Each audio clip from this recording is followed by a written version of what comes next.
এই জন্য দুই সাহাবী দাঁড়িয়ে আছেন, সামনে দিয়ে একটি মাইয়েত নিয়ে যাওয়া হচ্ছে, মুর্দার ডেড বডি নিয়ে যাওয়া হচ্ছে। তো একজন আরেকজনকে জিজ্ঞেস করলেন, কে যাচ্ছে, কাকে নিয়ে যাওয়া হচ্ছে? তখন সাহাবী বললেন, তোমার মাইয়েতকে নিয়ে যাওয়া হচ্ছে। তো ওই সাথী সে একটু মনক্ষুণ্ণ হলো, যেটা কেমন কথা।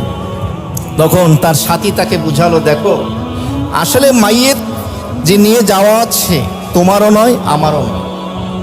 এর অর্থ হলো, আমি যে বলেছি তোমার মাইয়েত, এর অর্থ হলো এই যে লোকটি জীবিত ছিল, মৃত্যুবরণ করে ডেড বডি হয়ে সে মানুষের কাঁধে চড়ে যাচ্ছে, এরপরে হয়তো তোমার পালা অথবা আমার পালা, তুমি যাবে অথবা আমি যাব। এই পরম্পরা কিয়ামত পর্যন্ত চলতেই থাকবে। সুতরাং মৃত্যু যে কোনো মুহূর্তে আসতে পারে, প্রস্তুতি নিতে হবে।